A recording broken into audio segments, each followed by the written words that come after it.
Afternoon. Sorry for the very delayed start today. The President spoke earlier today with Kentucky Governor Matt Bevin and offered his deepest sympathies and condolences to the victims of the attack at Marshall County High School. We are preparing to leave tonight for Switzerland, where the President will be attending the World Economic Forum. Director Cohn and General McMaster did a great job previewing that trip to all of you yesterday, so I won't add too much more to their remarks. The President is very much looking forward to delivering the message to the world that America is open for business and that there is no better time in history to invest and create jobs here in the United States. As you all know, this week is National School Choice Week. Secretary Davos has been a strong leader on this issue for many years, and she was doing a great job leading the charge at the Department of Education. The President released a proclamation officially declaring this National School Choice Week. To maintain our global leadership and strengthen our modern economy, he wrote, "America's education system must prepare students for the unforeseen challenges of the future by giving parents more control over their children's education. We are making strides toward a future of unprecedented educational attainment and freedom of choice." During National School Choice Week, I encourage parents to explore innovative and educational alternatives, and I challenge students to dream big and work hard for the futures they deserve.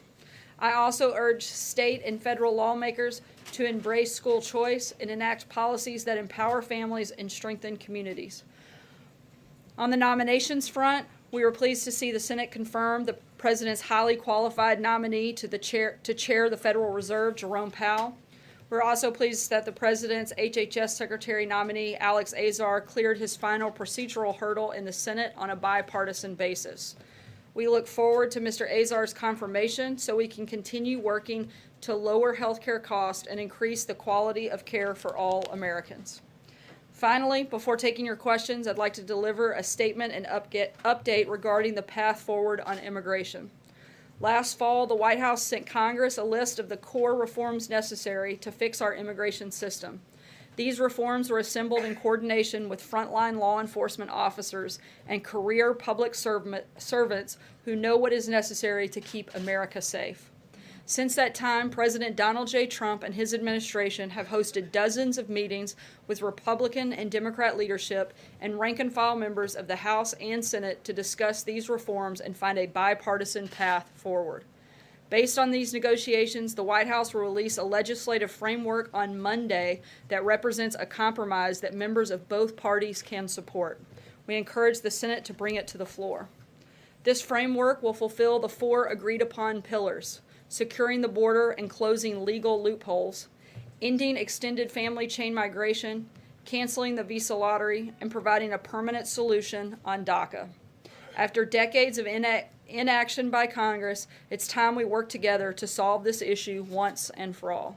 The American people deserve no less. And with that, I'll take your questions. Zeke. Thanks, sir.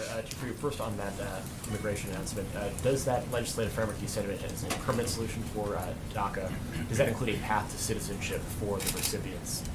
Well, if I told you now, it would kind of take away the fun for Monday. We will, again, as I said, be rolling out some of the specifics of the framework of that legislation that we'd like to see on Monday. I'm not going to get ahead. I'm not going to go any further than we have in laying out the principles we already have over the last several days. And separately, you mentioned the Davos trip. Secretary Newsom made some news over there earlier today when he said that when he supported that he was pleased to see that there was a weaker dollar. That was a break from previous Treasury secretaries. Does that reflect accurately the president's view of U.S. currency? Look, currently we have a very stable dollar because of how well the U.S. is doing, and it's as powerful as it's ever been, and therefore it's the reserve currency of the world, and that's the official position of the White House. Celia? No, it's not the weak. It's not. So the White House prefers a strong dollar versus a weaker dollar? Again, we believe in free-floating currency. The president's always believed in that, and we have, like I said, a very stable dollar in large part to how well the U.S. economy is doing right now. Cecilia. Does the president make a habit of asking career government officials their voting habits? Not that I'm aware of, no. Did he ask Andrew McCabe how he voted? Look, the president and Andrew McCabe have had limited and pretty non-substantive conversations. I can't get into the details of what was discussed. I wasn't there. There are widespread reports of his retirement. We're making sure that we're focused on the FBI and DOJ is serving all Americans fairly and efficiently, and we're going to move forward from there. That's Thanks. kind of a yes or no question. He did or didn't ask. I wasn't in the room. I don't know what was discussed. I know he didn't ask me, so I can tell you that. Pamela? But does the president trust the FBI and the people who work at the FBI? He certainly has 100% confidence in Director Wray, and that's why he put him there. He feels like he is the right person to lead the FBI. As I've said many times before, he has confidence in the rank and file members of the FBI. We're not going to let a few bad actors tarnish the entire group. But that's why Director Wray is there, and he feels like any changes that need to be made, he will make those changes. Kevin. Thank you, Sarah. The Justice Department is threatening 23 so-called sanctuary cities, including New York, Chicago, and Los Angeles, with subpoenas if they fail to provide documents to show whether local law enforcement officials are sharing information with federal immigration authorities. What's the White House's view on this? And the fallout from that appears to have affected the attendance of some mayors to today's event. If you would comment on that, I appreciate it. The White House has been very clear that we don't support sanctuary cities. We support enforcing the law and following the law.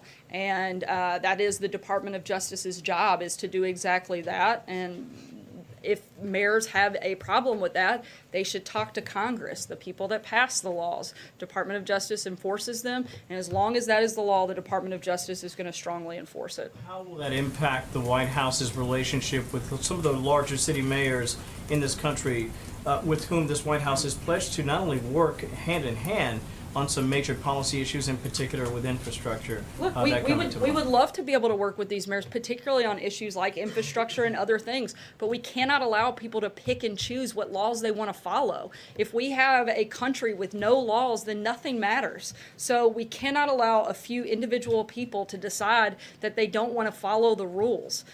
You guys wouldn't be allowed to do that in your own networks and outlets, and the federal government cannot allow people to act independently and completely ignore the law. Major. In the development of this compromise framework that you're going to release on Monday, how closely did the president and his staff work with the House Republican leadership? Look, we've been working with both House and Senate members. We've had dozens of conversations with them, and the framework that you see on Monday will be born out of a lot of those conversations that we've had with a number of members, both Republicans, Democrats, House and Senate. The president's belief that once that's presented, that would be a package that could pass the House of Representatives. We'd certainly like to think so. Again, we've taken into account all of the conversations that we've had, both at the presidential and the staff level, and tried to incorporate that into what we think addresses all of the different things that we've heard from the various stakeholders throughout the last several months. Would be able to pass the House and the Senate, and that's the I don't think a legislative package that can't pass both houses doesn't help us much. You understand the difference. The perception is in the Senate, it would come down in one form and would not be passable in the House. My question is, do you think you can bridge that? And is the point of this framework, based on your conversations, to do precisely that? Absolutely. We want to see a legislative package that addresses the four things that we've laid out that can pass both the House and the Senate and make it to the president's desk so that we can help actually fix our immigration system. And therefore it's different than what you've previously discussed either with Senator Schumer or Lindsey Graham or Dick Durbin or Representative Goodlatte. It addresses the four principles that we've talked about all along, and we think, again, takes into account all of the conversations that we've had over the last several months. John? Thanks a lot, Sarah. Steve Bannon, the former chief strategist for the president, in the next few weeks will likely come before the special counsel's office to submit to an interview with the special counsel's office. Will the president be invoking executive privilege to prevent any part of his testimony? I can't speak to the specifics of that. I can tell you that the White House has been fully cooperative and will continue to do so. The privilege of executive privilege is one that only the president can invoke, and as you may recall, he did not invoke it for when former FBI Director James Comey testified before the Senate Intelligence Committee. As you've mentioned many times, the president has mentioned many times, there is no collusion. I'm glad you guys are starting to echo that too. If you could say it more and more when you're on your networks, that'd be really helpful. Why would the president want to invoke executive privilege? After all, he didn't do so for the former FBI director. Look, I'm not going to walk through hypothetical conversations or negotiate with you guys. That's something that the attorneys are going to do. I can tell you, once again, the White House will remain and continue to be fully cooperative with the special counsel and allow them to work through their process. Right here. Go ahead. Yeah, so the president on immigration seems to have positioned himself in the center between the House and the Democrats and the Senate. The Democrats seem to be moving further left and pulling bait and switch on border wall funding. What is the benefit of the president being in that position as negotiations move forward? Look, the president's in the position to lay out a framework. There's nothing currently on the table that addresses all of the concerns that we feel like brings all of this various stakeholders to the table, like this framework does. And the president wants to lead on this issue, and that's exactly what we're going to do, and you'll see more details of that on Monday. Kristen? Thanks. What was the president's reaction to learning that his former national security advisor, Michael Flynn, didn't immediately tell him that he was interviewed by the FBI here at the White House?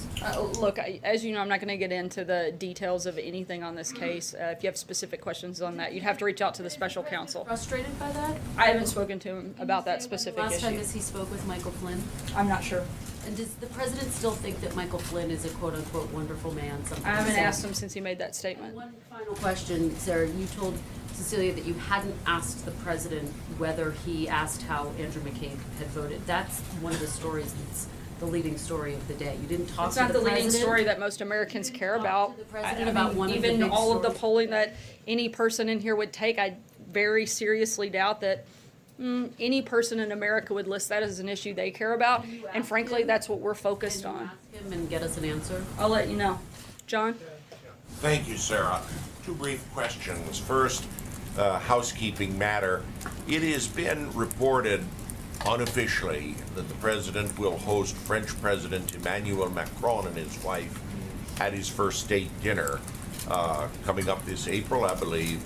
Will you confirm that President Macron will be his guest and make a state visit here? Yes, I can confirm that that will be the first state visit. The date is still being finalized, and we don't have that yet done, but as soon as we do, we'll certainly let you know. And my other question is, recently, district courts in Moscow have ruled that Mr. Navalny, the dissident against the Kremlin, will not be allowed on the ballot, and he repeatedly has run into efforts that have kept him from having a competitive election against President Putin. Does the White House have any feelings about that and about the Russian elections? I'll have to get back to you on that one. Fred? Thanks, Sarah. Yeah, I have two questions. First, could you comment on the president nominating Charles Reddick to be the IRS commissioner? We don't have any personnel announcements on that front at this point. Okay. And another question. In light of the fake news awards last week, wanted to ask, there's been some reports about how the EU Commission has set up a panel to investigate fake news. Other European democracies, allies, have set up panels to look into fake news, saying that they're trying to protect democracy. This has some people concerned about governments actually looking in, deciding what's truth and not true. Can you say, in light of what the president has talked about in fake news, that this is not something the U.S. government should ever do? Look, we certainly believe in a free press, but we also believe in a fair and accurate press. Hunter? Sarah, was the president speaking more metaphorically when he promised to build a solid wall that was over 30 to 50 feet high along the border? Look, the president's always guaranteed he's going to build a wall, and that's exactly what he intends to do. Over the past several years, I know he's talked about what that could look like. In some places, we have natural barriers that you don't actually need the wall, and in other places where it is desperately needed as determined by law enforcement officials and DHS, that's where we would put the wall. Maggie? What does his actual vision of the wall look like, though? I think you'll see some more of those details laid out in the framework on Monday. From the 30 to 50 foot physical barrier? Again, you'll see some of the details laid out on Monday. Maggie? Thanks, Sarah. The President has said repeatedly there was no collusion between the campaign and Russia. Can you define what he means when he says collusion? Is he talking about meetings between officials? Is he talking about information exchanging hands? What does that Look, I think mean? the accusation against the president is that he had help winning the election, and that's simply untrue. The president won because he was the better candidate, because he worked harder, because he had a message that America actually cared about and believed in, and came out in a historic fashion and supported and voted for him. That's why he won. It wasn't because of some made-up hoax that has been created to delegitimize this president. It's because he was the best candidate at the right time that America wanted to see, and that's why he's in the Oval Office today. Sarah, just to follow up, does he think that the reporting from the intelligence community saying that there was hacking that went on done by Russia, does he rejects that? Or does No, he accept- he's addressed that, but that doesn't mean that he participated in it. I think those are very different things. Stating the existence of something happening is very different than having helped make it happen, and you can't conflate the two. And I think oftentimes that's what individuals are trying to do. Right. Does he mean that about himself or about campaign officials? When he says collusion between the campaign, does he mean himself or does he mean that no one on his campaign could have known anything? Look, I think he's stating for himself and to anything that he would be a part of or know about or have sanctioned, but that would be something that, again, I think he's very clearly laid out. He and his campaign had nothing to do with. Roberta.